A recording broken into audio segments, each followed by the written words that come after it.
Hi, I'm Alan Hull from musictone.com. I'm here with... I'm Sean from Yellowcard, Sean Mackin. We have two Seans now. Can you tell readers a little bit about yourself, about the band? Yeah, I've been playing violin for most of my life. I went to an art school through high school, kind of played violin there, and that's how I met the other guys in the band. We were a group of friends, and started writing some songs. And I know it's a little unconventional to have a violinist in the band, but kind of messed around with it and kind of make it work a little bit. We do string arrangements, and I play some lead parts as well. And it's an exciting time for Yellowcard right now. We just released our newest record, When You're Through Thinking, Say Yes. We're currently on tour with All Time Low. About you playing violin on Yellowcard, it's probably one of the more unique aspects of the band. What has people over the years said about your inclusion in the band? Do they find it also as unique too? Yeah, I mean, we're very lucky. We have great supporters. You know, some people, of course, they think it's a gimmick. And to that I say, well, you know, it is a little different, but we don't use it as a gimmick. Most musicians, from Frank Sinatra to the Foo Fighters, they'll have string arrangements on their record. There will be some violins and violas and things like that. Just with my relationship with the band, I also step out a little bit more and play some lead parts. So it's an integral part of our band. I've been a part of the band since the very beginning. So and it definitely gives Yellowcard a unique sound.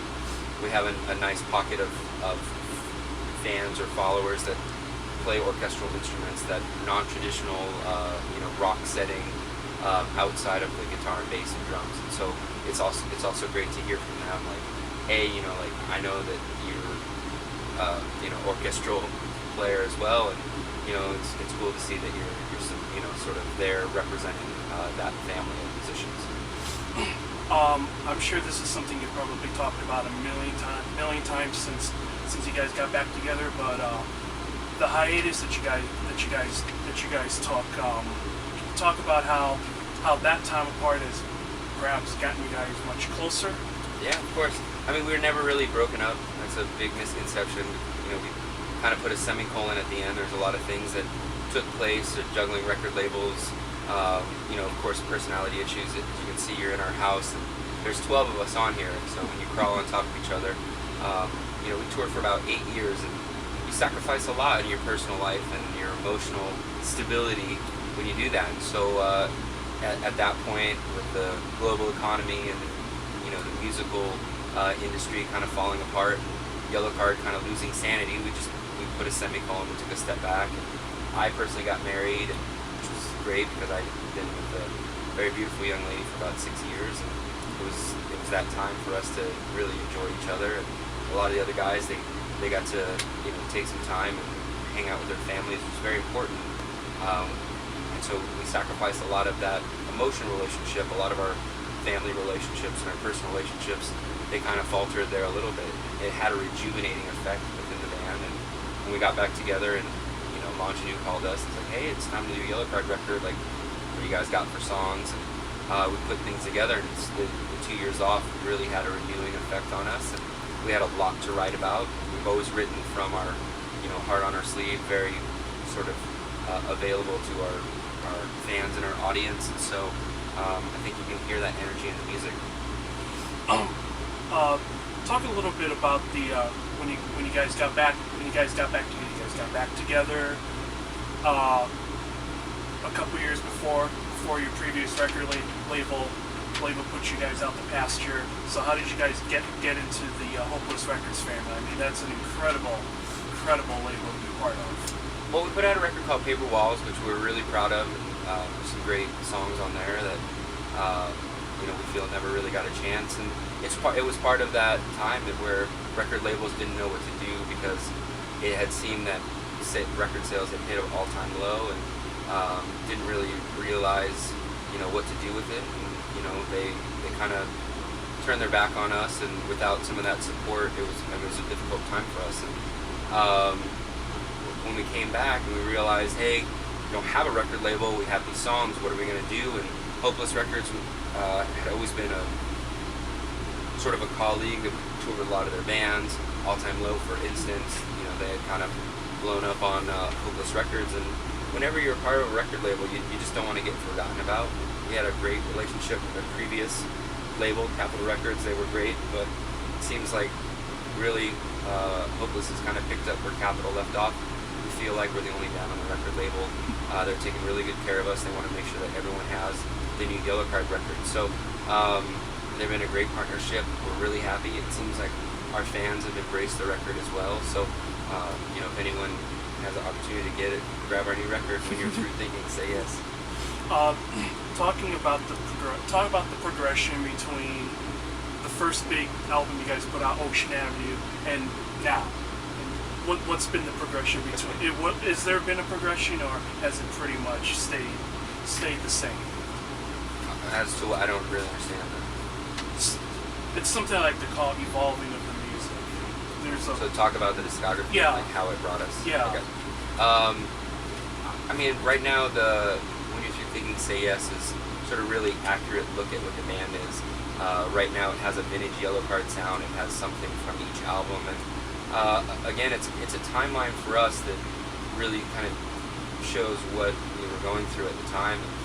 When Ocean Avenue came out, we were 21, 22 years old, really young guys, and we had basically written all of those songs. You have your whole life to write your first record, and then with Lights and Sounds, we were just these small town kids that had all this success, and we didn't really know what to do with it. And, some of the guys had a little darker outlook on things. Maybe not as hopeful as we once were. We had seen a different side of things, and so it's a natural evolution. But it's a very transparent look at Yellowcard. We write very honestly, and Paper Walls, we were fighting to try and get some things back and try and have a new look at the music. And then when you're through thinking Say Yes again, musically sort of we have a newer edge that we've kind of discovered, but you have that hopeful vintage Yellowcard sound. And again, they're all pretty accurate depiction of where we're at in our lives at that time. I went on your website this morning and found out you guys are going to Australia. Is that correct? Mm-hmm, absolutely. Talk a little bit about that. Will this be your first time in Australia, or you guys have been there before? Oh yeah, no, we've been to Australia about half a dozen times. We're going to play a big festival called Soundwave. We're pretty excited about it. Haven't been back to Australia. It's really expensive to do international traveling, so we're just trying to figure out the best way this year to go to all the international markets. We've already been to Japan, the UK, Russia, the Philippines, and so we're really excited to get back to Australia and then hopefully Europe and the UK one more time this year. What was it like touring in Japan and the Philippines? I mean, especially Japan, the Japanese, they really love their pop music. So how have they responded to guitars and drums? No, I mean, there's a great appreciation for music. They work very hard. We've played there about 13 times. It was our first international market, and my mom was born there, so I'm half Japanese. And so definitely have a relationship with the Japanese audience. They take really good care of us. We went there in February this year, and it was one of our best trips to Japan. It was a lot of fun. Talking about the current tour, how has this current tour been with All Time Low, Monday in Somerset? How's it been so far? No, this has been one of the best tours for Yellowcard. Every band has a little different sound. Our listeners and our fans and our audience, I hear them at the end of the night, this is one of the best tours they've seen in a long time. And so, and I think the energy between the bands, we're all friends now. Like, we hang out almost every night. All Time Low, great guys, super humble.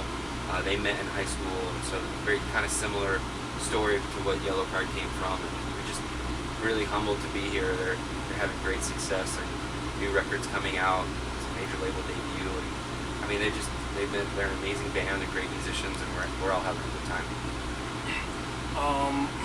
And then after this tour, you guys are headed out with Good Charlotte and Runner Runner. That's gonna be one hell of a tour, isn't it? Yeah, it's about 3 weeks. We're doing some cities that we missed on this tour, so okay. we don't want to over tour in the U.S. and then have no one come to the shows. So We're really looking forward to Runner Runner. We've toured with both their previous bands, Don't Look Down and Over It. They're great friends of ours, and Good Charlotte has a record that's doing very well. So we're going to have a lot of fun. We're probably not going to hit these cities that we're playing right now. We're just going to play some markets that we missed. Then we'll have an opportunity to play. Probably at the end of the year, we'll do another United States tour. Your own headlining tour will be... Possibly. I mean, we'd love to do that. You know, definitely if like the Foo Fighters call and I say, hey, Sean, we really want Yellowcard to open for us. I'm not going to say, hey, Dave, I need to do a headlining tour. So, you know, Yeah. we'll see. But we're going to be busy this year. It's a big year for Yellowcard.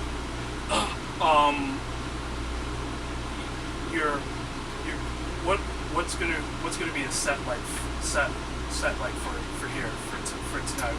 What will the Chicago crowd be expecting or any surprises you guys may have for us? Well, I'm not going to spoil anything for you. I want you to enjoy it. We're responsible for bringing the crowd up to the all-time low level. We want to make sure that we prepare everyone for the amount of rock that's happening this evening. So I will let you know that there's something for everyone. We definitely have a new record out. If you're thinking, say yes. We're going to play some songs off of that, and then hopefully some of the old fan favorites. So put together a nice mixture. Okay. My final question. I'm a former violinist myself, so former violinist speaking to a current one. All right. If you were not doing this right now, would you have become a solo violinist like Itzhak Perlman or No Joshua way. Bell? No, those guys have more talent in their fingernails than I do in my entire body. I realized very young that I had to work very hard. You know, it wasn't very easy.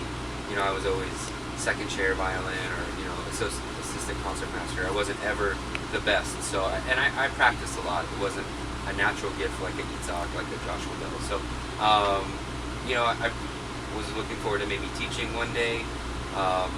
And then I had a teacher at my high school that introduced me to improvisation and composition. I fell in love with writing my own songs instead of interpreting other artists or other composers' songs. I love Bach. I love playing his compositions, but there's something about writing your own songs that I'm really attached to. And I think that love for composition is what has made it easy to play contemporary music. What is harder, sight reading Bach or sight reading Yellowcard? Your part in any of the Yellowcard songs. Which one? What's harder? Oh, definitely sight reading classical musicians. I don't write difficult music for the ages. The de-evolution of the society is definitely relevant in pop music today because classical music was the pop music of that time, and obviously more difficult music than what a Yellowcard is or what a Green Day is and things like that. But you know, sometimes I'll fit some a little bit more ornamental work and make it a little more difficult. But I don't typically write the Black Diamond pieces. All right, Sean. Well, thanks for your you're time. off the hot seat. Appreciate Thank it. you very much. Thank you.